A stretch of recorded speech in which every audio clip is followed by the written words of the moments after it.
wanted to talk a little bit about the gardener's diet, or what we eat when we're trying to be self-sufficient for food.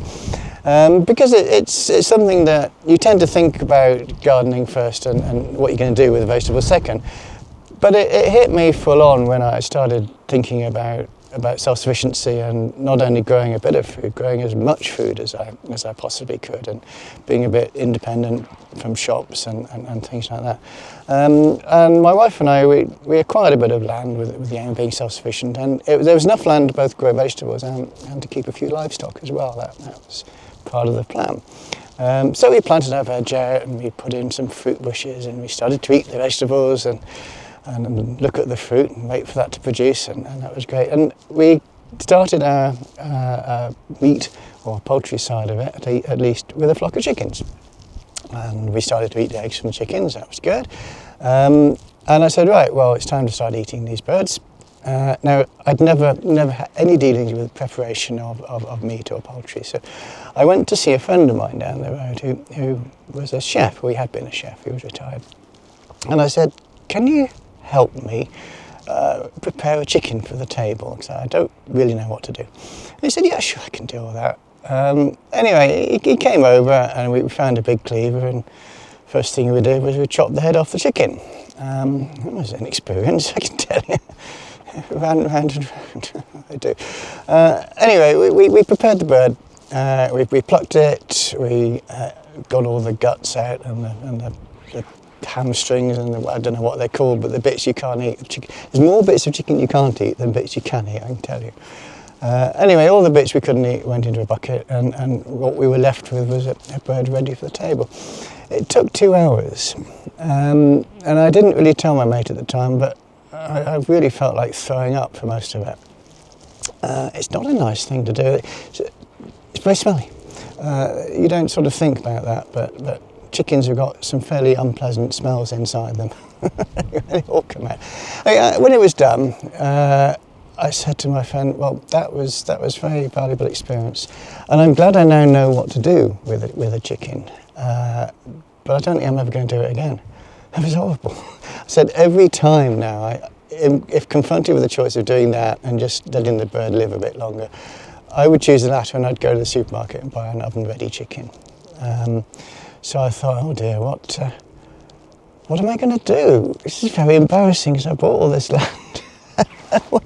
Where do I go from here? And I thought about things for a little while. I thought, well, this really is something that I've got to deal with because I'm making a fool of myself, and I can grow all the vegetables I want.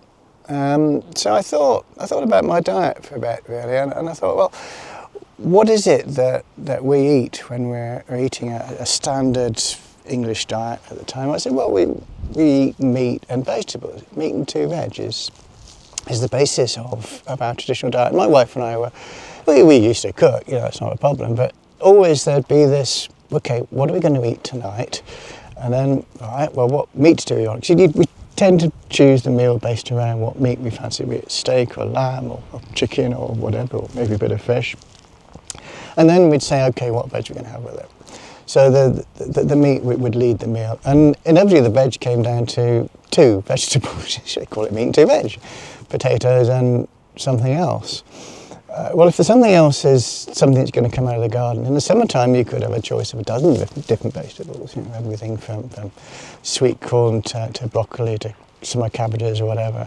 In the winter you've got less choice, but you've got stored veg, and you've still got stuff in the garden like leeks and purple sprouting. So inevitably you end up picking at your garden when you're doing this sort of meat-based diet, and not really making full use of it. So you end up throwing a lot of things away.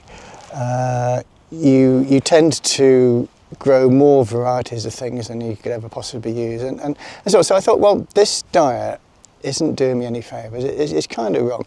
So I thought, well, I can square the circle here. I can be vegetarian. And I'd explained to my wife this is something that I wanted to do. She didn't have to participate. But I would just try eating the vegetables that we grew. And I immediately decided that 2 veg, because taking the meat away from meat and 2 veg, you got 2 veg wasn't going to work very well. We'd been a bit adventurous when we were younger. We'd travelled, we'd been to China and we'd been to India, so we knew about vegetarian cuisine from other parts of the world. And I started with Indian because you can do an awful lot of things with vegetables, with Indian food, koftas, curries, biryanis, all those wonderful Indian vegetarian dishes, which you can spice up, literally, Indian spices, and have a wonderful time. And all these dishes, they consume a lot of different types of vegetables. So I immediately found that an Oriental diet was the perfect type of vegetarian diet if you had a very productive garden. And my wife joined me in this experiment after a while. She could see I was enjoying it, and we became vegetarians. So myself 100%. She still eats a bit of meat, but only for the fun of it when we go out. And I found that this was the way to use up the vegetables that we were producing, and use the range of vegetables and the quantity of vegetables. It just suited everything. And we branched out over the years. I got into vegetarian Mexican food, a lot of beans, basically, all sorts of Oriental stuff. I really haven't looked back. I've been a vegetarian since then. And there were some interesting side effects. Not only were we using more of our own produce, but the lentils and the pulses, because you can't grow all of your food for a vegetarian, particularly an Oriental vegetarian diet. So you've got to buy lentils, pulses, rice and beans and things like that. But I found that these were much easier to deal with than meat, because meat has to be either fresh or frozen and defrosted. So you're always going to the shop, to the supermarket, if you're not producing it yourself, that is, which I wasn't going to, and buying meat. So that we lost that that requirement to go shopping once a week or twice a week or whatever that had been part of our lives prior to then. So suddenly our consumerism was becoming a lot more independent, because you can buy a bag of rice or a bag of lentils, particularly if you buy in bulk, once every 6 months. It just keeps. It's a dried ingredient. It's also cheap. All these pulses, they cost. You get, in terms of protein per pound, you get a lot more value. So that I found that there was a double disconnection from consumer society, if you like. First, I wasn't having to consume twice a week to buy me fresh wheat, and secondly, it was costing a lot less money. So that was my personal choice. I found that vegetarianism just fitted very, very naturally with growing my own food, and some slightly squeamish feelings that I discovered about killing things. And I really haven't looked back.